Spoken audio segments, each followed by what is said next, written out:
Le dragon qui crachait n'importe quoi, de Sylvain Zorzin et Brice Follet. Édition Père Fouettard. Le dragon qui crachait n'importe quoi.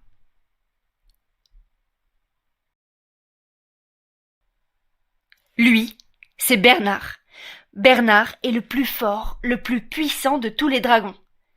Il est même champion du monde de trampoline. Bernard est super sympa. Mais il est si grand, si impressionnant que tous les chevaliers du royaume veulent le tuer pour en faire leur trophée. Bernard s'en moque. D'une longue flamme, il grille, il calcine, il carbonise les fesses de tous les princes. Il brûle la crème des chevaliers, sans même s'arrêter de faire du trampoline. Mais voilà qu'un jour, il s'est passé quelque chose. Quelque chose d'à peine croyable. Bernard était en train d'essayer une nouvelle tenue de sport. Un chevalier surgit en criant « À l'attaque !» Bernard voulut cracher une longue flamme, comme d'habitude. Mais de sa bouche ne sortit pas du feu. À la place, Bernard cracha une armoire. Une grosse armoire en bois. Par chance, elle tomba sur le chevalier qui fut aplati en moins de 2. Mais pas de flamme. Pas la moindre étincelle. « Qu'est-ce que c'est que ce bazar ?» grommela Bernard.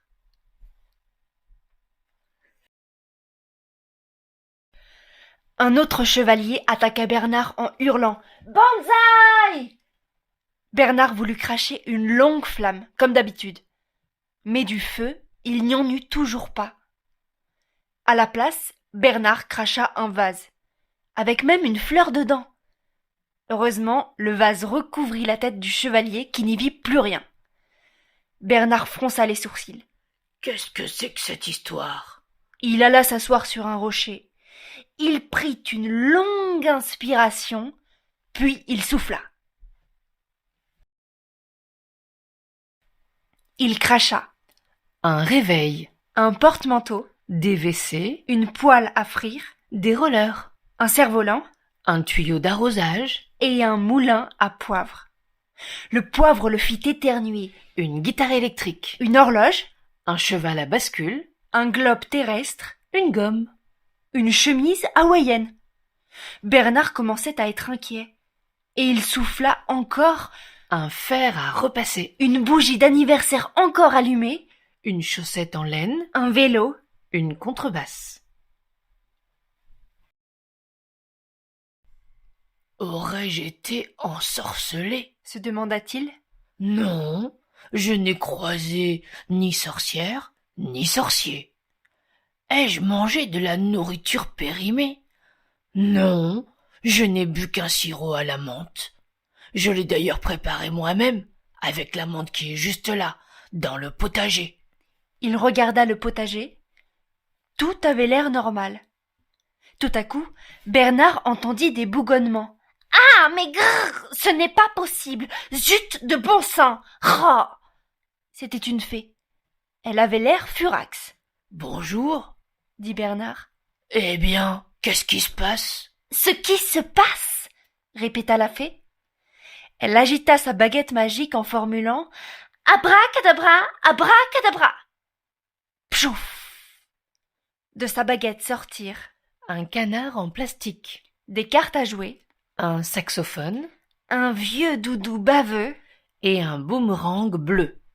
« Et c'est comme ça depuis ce matin, n'importe quoi !» expliqua la fée. « Depuis que j'ai mangé un gigot à la menthe avec... » De la menthe du potager. s'exclama Bernard. Moi aussi, je crache n'importe quoi depuis que j'en ai avalé. Le mystère vient forcément de là. « Mais comment le vérifier ?» demanda la fée.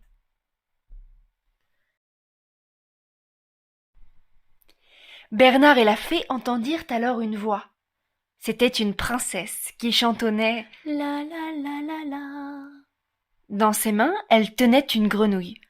Regardez, Gloussa-t-elle. je vais embrasser cette grenouille et elle se transformera en merveilleux prince charmant. La princesse approcha ses lèvres de l'animal. Soudain, Bernard eut une idée pour tester la menthe. Il cria « Attendez, pour embrasser une grenouille, il faut avoir la laine bien fraîche.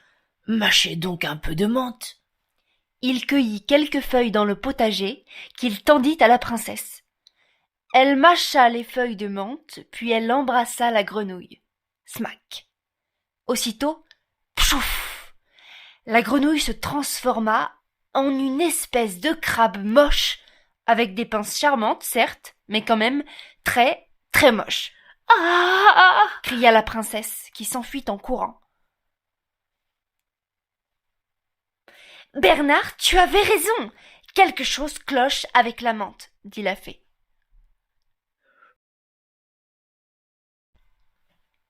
Tout à coup, un rire les fit sursauter. Un rire effrayant. Un « affreux. Bernard, la fée et le crabe coururent se cacher derrière un arbre. Un ogre arriva, un arrosoir à la main.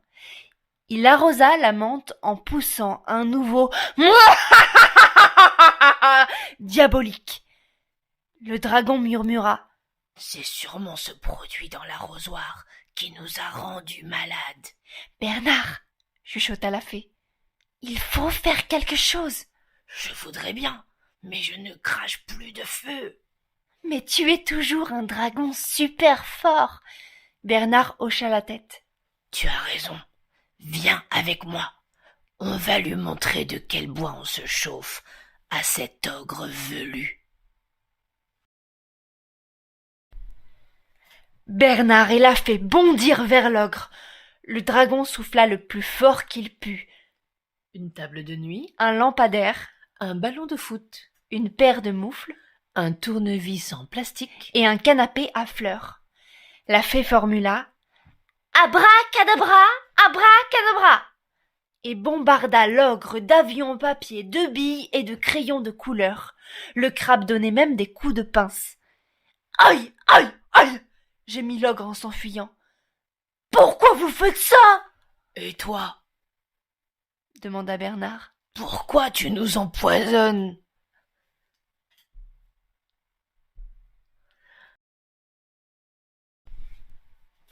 L'ogre s'arrêta et se mit à pleurer.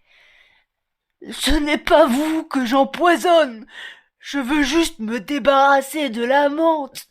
Quand j'étais petit, ma mère me forçait à en manger.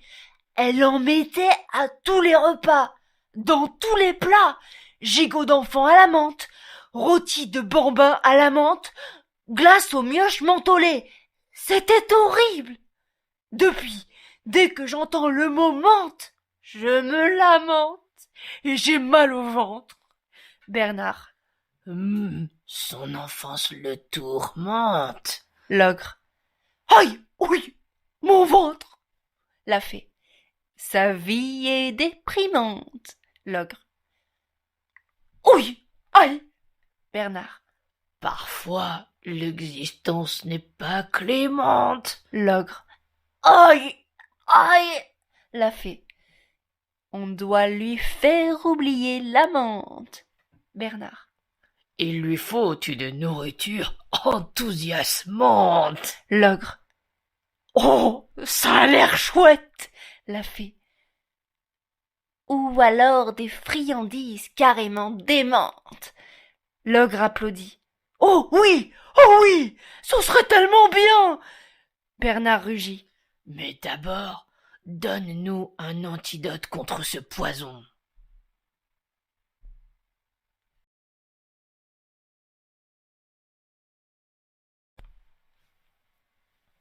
Le dragon fut secoué d'un hoquet. « Mon estomac me brûle, dit-il. Hic. Et encore. Hic, hic. Et tandis qu'il hoquetait, de petites flammes jaillirent de sa bouche. Bernard, je crois que tu es guéri, s'écria la fée. J'allais vous le dire, confirma l'ogre. L'effet du poison disparaît au bout de quelques heures. C'est alors qu'on entendit « À l'attaque !» et aussi « Banzai !» Des dizaines de chevaliers armés jusqu'aux dents encerclèrent le dragon. Bernard prit une longue inspiration et souffla de belles et brûlantes flammes. Tous les princes furent grillés, calcinés, carbonisés. « Youpi !» cria la fée. « Et mes bonbons, alors ?» demanda l'ogre. La fée aperçut le trampoline de Bernard. Elle eut une idée.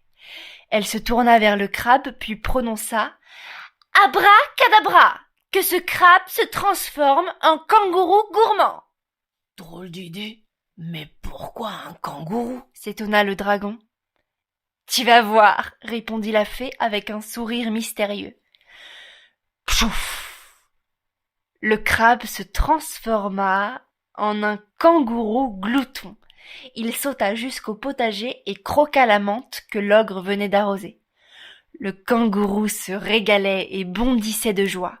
À chaque bond, hop, hop, hop, de sa poche jaillissaient des bonbons, des sucettes, des sucres d'orge, des berlingots, des pâtes de fruits, des rouleaux de réglisse, des caramels et de la barbe à papa.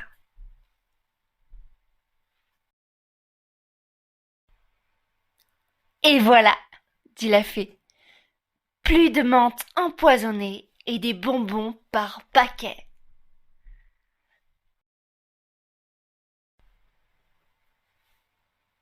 En plus, ajouta Bernard, ce canapé à fleurs est ultra confortable. Vous croyez que je peux le garder, le canapé? demanda l'ogre.